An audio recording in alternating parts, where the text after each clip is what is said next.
आज के नए टॉपिक के साथ हाजिर हूं।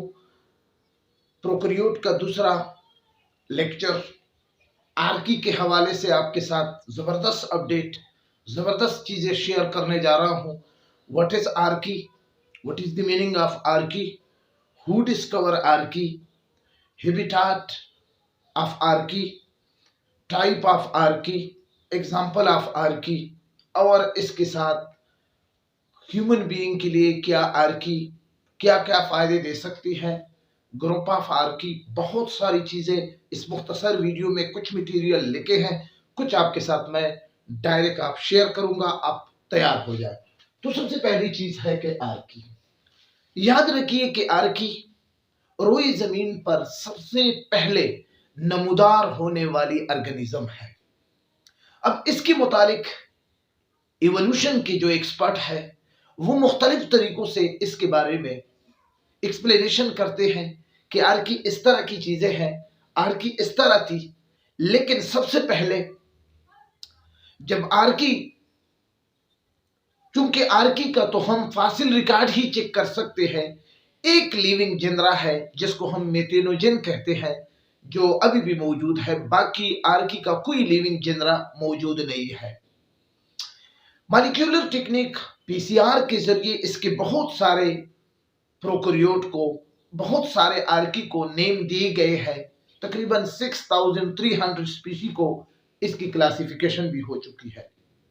लेकिन आर्की के हवाले से आज से 40-45 साल पहले 1977 में एक साइंटिस्ट, अमेरिकन फिजिशियन और माइक्रोबायोलॉजिस्ट डॉक्टर करल ऊज या डॉक्टर करल रिचर्ड ऊज ने आर्की के हवाले से पहली बात की है। डिस्कवरी भी इसके हवाले से मशहूर है कि भाई इन्होंने सबसे पहले आर्की का जिक्र किया था। तो ये यानी हिस्ट्री इसकी कुछ इस तरह बनती है।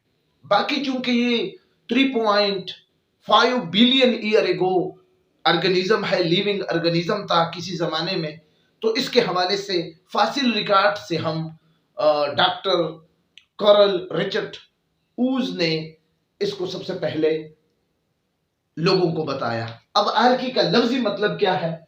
आर्की, आर्कियोलस यानी एक ग्रीक वर्ड है, आर्कियस से अखज किया गया है जिसका मानी है एनेसेंट, मतलब प्राइमेटिव, सबसे पहले लिविंग ऑर्गेनिज्म। कुछ लोग कहते हैं, कुछ बायोलॉजिस्ट कहते हैं कि आर्की की तरह ऑर्गेनिज्म थे, और कुछ कहते हैं कि नहीं यही आर्की थे। ठीक है ना? बहरहाल जो भी है ये एनेसेंट ऑर्गेनिज्म है। डिफिनीशन क्या है? सिंगल सेल, चूंकि प्रोकैरियोट है तो इसमें तो कोई शक नहीं है कि फिर सिंगल सेल नहीं होगा। Single cell prokaryote, genetically different from bacteria, यानी डीएनए के लिहाज से, जीनोम के लिहाज से बैक्टीरिया से मुख्तलिफ है, और survive in extreme environment is called Archie, यानी एक सख्तरीन किस्म के माहौल में रहते हैं, और जेनेटिकली यानी इसका जीनोम बैक्टीरिया से मुख्तलिफ है, सिंगल सेल प्रोकैरियोट है, तो इसको हम कहते हैं आर्की। याद रखिए कि आर्की क्या, हैबिटेट क्या है, ऑल काइंड ऑफ एनवायरमेंट है। ये आर्की सिर्फ इस हवाले से नहीं है कि ये एक्सट्रीम एनवायरमेंट में होगी, नहीं, मॉडरेट एनवायरमेंट भी हो सकती है। ठीक है ना? चूंकि रोई जमीन पर पहले जब जिंदगी वजूद में आ रही तो उस वक्त कंडीशन एक्सट्रीम थे, टेम्परेचर भी हाई था, ठीक है ना, साल्ट भी बहुत ज्यादा थे, और इसके अलावा बर्फ भी बहुत ज्यादा था, आइस, और एनवायरमेंटल कंडीशन हार्श किस्म का था। तो इस वजह से ये चूंकि वहां से बात कर रहे हैं, इसलिए हम एक्सट्रीम एनवायरमेंट की बात कर रहे हैं। टाइप, हैबिटेट हो गया, हैबिटेट कहते हैं लिविंग प्लेस को। टाइप, आर्की के type on the basis of their habitat दो किस्म के हैं। एक को कहते हैं एक्सट्रेमोपेलस, एक्सट्रेमोफाइल आर्की, और दूसरे को कहते हैं मेथेनोजन। एक्सट्रेमोफाइल या एक्सट्रेमोपेलस जो आर्की है वो लिविंग नहीं है, ठीक है ना, और मेथेनोजन जो है वो लिविंग है। तो जी, एक्सट्रीमोफाइल आर्की उस आर्की को कहा जाता है जो कि एक्सट्रीम एनवायरनमेंट में सर्वाइव करती है। ये फिर दो किस्म के हैं, एक हेलोफाइल और दूसरा थर्मोफाइल्स। हेलोफाइल्स उस एनवायरनमेंट को कहा जाता है जहां पर साल्ट का रेंज हाई हो, ज्यादा हो, high range, high proportion of salt environment is called halophile. तो उस आर्की को हम कहते हैं कि ये हेलोफाइल है। और इसके एग्जांपल क्या है, नीचे आप देख सकते हो, हेलोबैक्टीरियम, सेलेनम, सेलेनेरियम। हेलोबैक्टीरियम, सेलेनेरियम इसका क्या है, एग्जांपल है। हेलोबैक्टीरियम, सेलेनेरियम इसका एग्जांपल है। थर्मोफाइल उस एक्सट्रीमोफिलिस आर्की को कहा जाता है कि जो कि हाई टेम्परेचर में मौजूद हो, हाई टेम्परेचर में, ठीक है ना। जैसे मिसाल के तौर पर थर्मोफाइल, ये आपको इसी वीडियो में इनकी पिक्चर भी इंशाल्लाह आपको नजर आएंगी, तो वो पिक्चर भी देखा करें। थर्मोफाइल और इसके साथ साथ पायरोलोपस प्यूमोरेसी, ये हाई रेंज ऑफ टेम्परेचर में मौजूद है। याद रखिए कि यहां पर ऑक्सीजन मौजूद नहीं होगा, ठीक है ना। और मेथेनोजेन आर्की का दूसरा किस्म मेथेनोजेन आर्की है, जो कि लिविंग जिंदा है, जो कि आज भी मौजूद है in the body of animal. मिसाल के तौर पर रेबिट, मिसाल के तौर पर हार्स, मिसाल के तौर पर काउ यानी गाय में, और इसी तरह मिसाल के तौर पर मंकी इन एनिमल के स्टमक में मौजूद है और वाटर में भी मौजूद है in the presence of oxygen.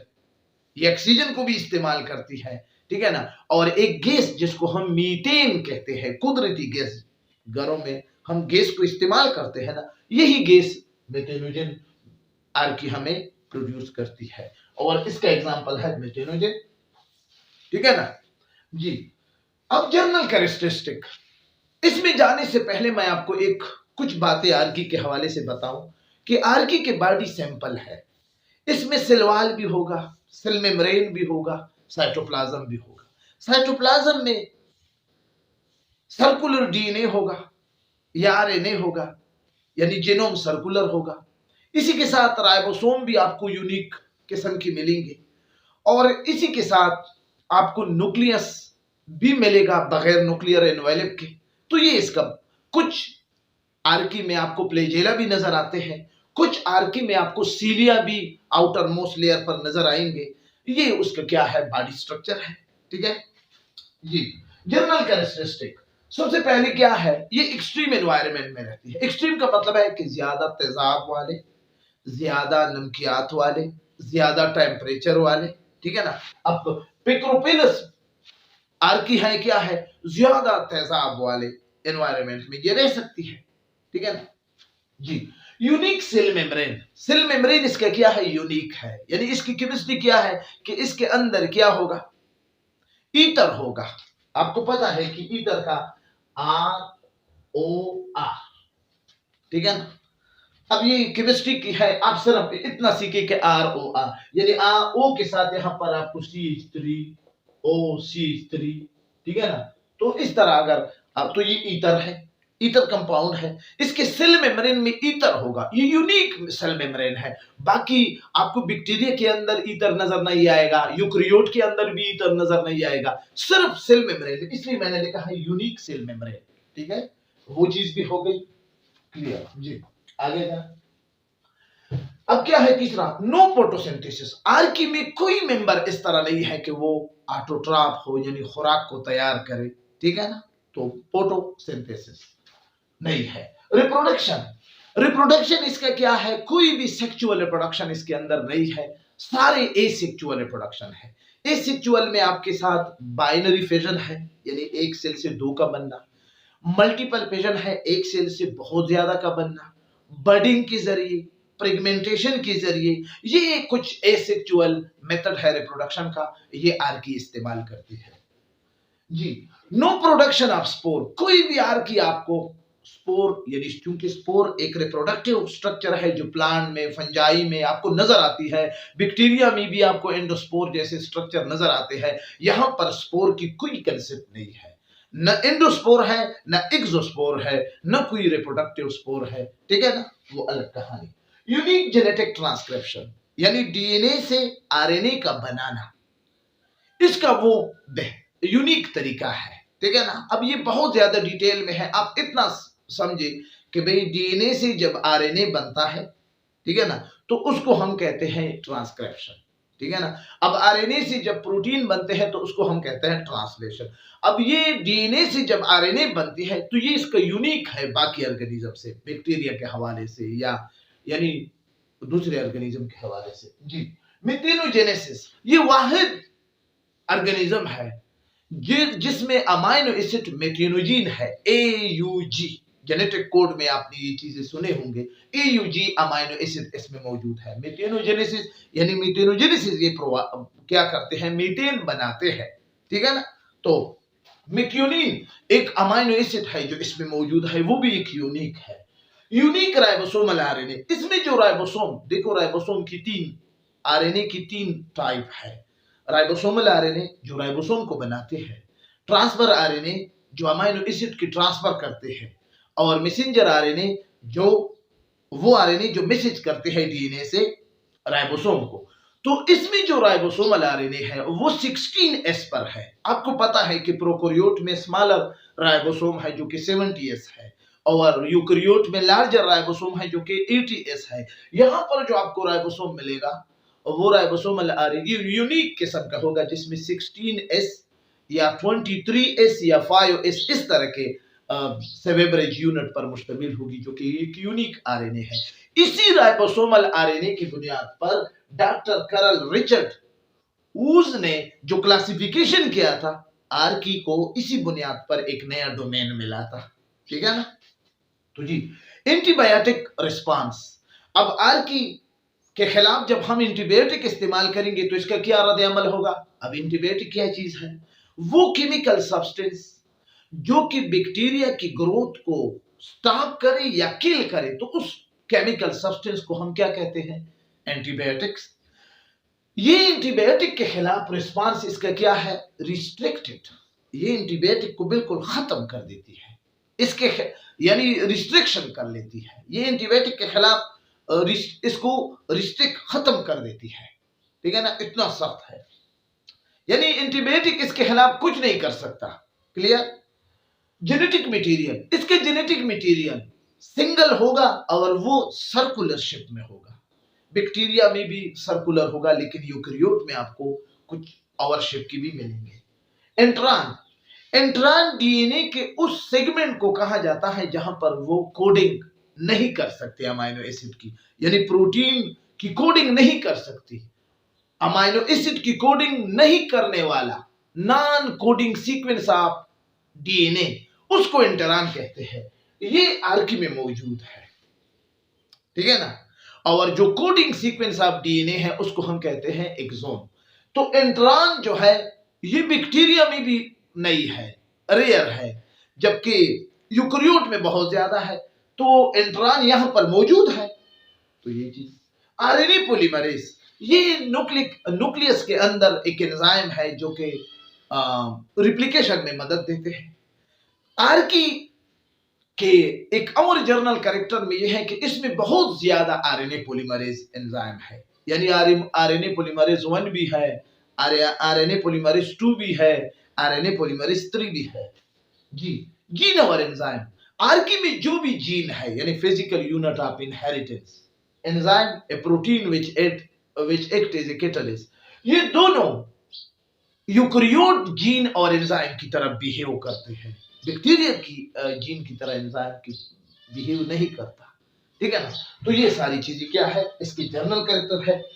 Thermophile, ये टेम्परेचर के हवाले से हाई टेम्परेचर में जो आर्की बैक्टीरिया ये उसकी मिसाल है।